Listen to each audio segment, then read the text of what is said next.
Assalamualaikum warahmatullahi wabarakatuh. Perkenalkan, nama saya Muhammad Atalintang Umais. Saya kelas 4. Saya akan menceritakan kisah sahabat Nabi Abu Bakar As-Siddiq pertama.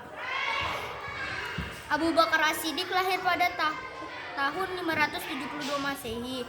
Wafat 23 Agustus 634 Masehi, 21 Jumadil Akhir 13 Hijriah.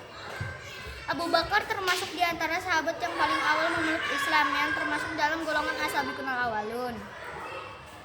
Setelah Nabi Muhammad SAW wafat, Abu Bakar menjadi khalifah Islam pertama pada tahun 632 Masehi hingga tahun 634 Masehi. Lahir dengan nama Abdullah bin Abi Quhafah. Ia adalah salah satu di antara 4 khalifah yang diberi gelar Khulafaur Rasyidin atau khalifah yang diberi petunjuk. Nama lengkapnya adalah Abdullah bin Utsman bin Amir. Bertemu nasabnya dengan Nabi Muhammad SAW pada kakeknya Murrah bin Ka'bah bin Lu'ai. Abu Bakar adalah ayah dari Aisyah, istri Nabi Muhammad SAW. Nama yang sebenarnya adalah Abdullah Ka'bah, artinya hamba Ka'bah, yang kemudian dibuah oleh Nabi Muhammad SAW menjadi Abdullah, artinya hamba Allah. Nabi Muhammad SAW memberi gelar As-Siddiq menjadi Abdullah, artinya hamba Allah.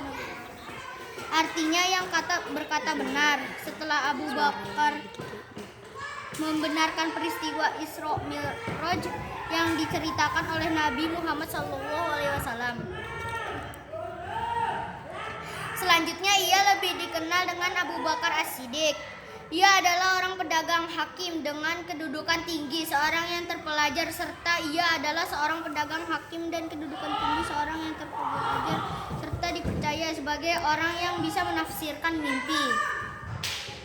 Ketika Nabi Muhammad SAW menikah dengan Khadijah binti Khuwailid, beliau SAW menjadi tetangga Abu Bakar, berkenalan satu sama lainnya. Mereka berdua berusia sama dan berprofesi sama sebagai pedagang dan ahli berdagang. Keislaman Abu Bakar As-Siddiq. Abu Bakar masuk Islam setelah diajak oleh Nabi SAW. Rasulullah berkata kepadanya, "Sesungguhnya aku adalah Rasul Allah dan Nabi-Nya. Dia mengutuskan untuk menyampaikan risalahnya dan aku menyeru kamu kepada Allah dengan sebenar-benarnya." Dengan begitu, Abu Bakar adalah laki-laki yang pertama kali masuk Islam dan dari kalangan orang merdeka. Kemudian Abu Bakar mendakwahkan ajaran Islam kepada Utsman bin Affan, Talha bin Ubaid, Zubair bin Awam,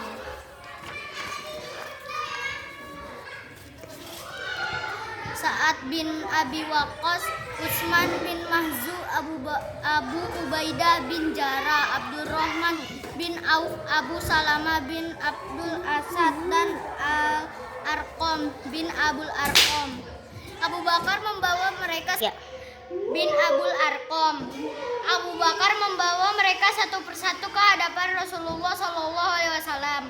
Abu Bakar juga mengalami penyiksaan dan berbagai gangguan yang dilakukan penduduk Mekah. Kepalanya ditaburi debu dan dipukuli dengan sendal di Masjidil Haram, sampai seluruh mukanya kotor penuh dengan debu-debu dan lembab hingga hampir tidak bisa dikenali lagi. Ia pun dibawa pulang ke rumahnya dalam keadaan antara hidup dan mati. Setelah masuk Islam, kecintaan Abu Bakar kepada Allah dan Rasul-Nya telah meresap masuk ke dalam hatinya, mengalahkan kecintaannya kepada diri sendiri. Buktinya adalah meskipun ia sedang mengalami penderitaan yang luar biasa, namun apa yang ia tanyakan pertama kali adalah bagaimana keadaan Rasulullah, apa yang terjadi pada diri beliau. Sebelum ia sempat makan atau minum, bahkan ia bersumpah tidak akan makan dan minum sebelum ia sempat, hingga ia datang menemui Rasulullah. Rasulullah merasa sangat terharu kepada Abu Bakar. Lalu ia berkata, "Sungguh wahai Rasulullah, aku tidak apa asik terhadap wajahku. Ini ibuku yang sangat sayang dan begitu perhatian kepada anaknya.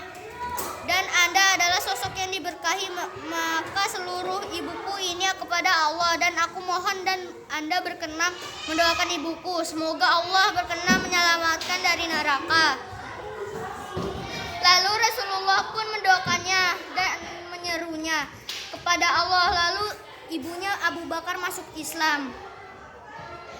Pembelaan dan kesetiaannya kepada Rasulullah Shallallahu Alaihi Wasallam sepenuh jiwa dan raganya. Pada suatu melilitkan bajunya di leher Rasulullah dan mencekik beliau dengan keras. Lalu Abu Bakar pun datang dan memegangi pundak Uqbah, lalu menariknya dan menjauhkannya dari Rasulullah dan membacakan padanya ayat 28 surah Ghafir. Apakah kamu akan membunuh seorang laki-laki karena dia menyatakan Rabbuku, ia adalah Allah? Abu Bakar As-Siddiq adalah orang yang sangat pemberani. Ali bin Abi Thalib bercerita, aku melihat Rasulullah diserang oleh orang-orang Quraisy. Orang itu mendorong dengan keras dan menangkap serta menarik Rasulullah. Mereka berkata, kamu menjadikan Rob itu Rab yang satu saja. Tidak ada satu orang pun yang mendekati Rasulullah melainkan Abu Bakar yang berani memukul dan melawan orang-orang yang menangkap Rasulullah. Lalu ia berkata, celaka kalian, apa kalian ingin membunuh seorang laki-laki karena dia menyatakan Rabbku, ya Allah? Bahkan ketika Rasulullah Shallallahu hijrah ke Mekah ke Madinah, Abu Bakar adalah orang satunya yang menemaninya. Sekian dari cerita saya. Wassalamualaikum warahmatullahi wabarakatuh.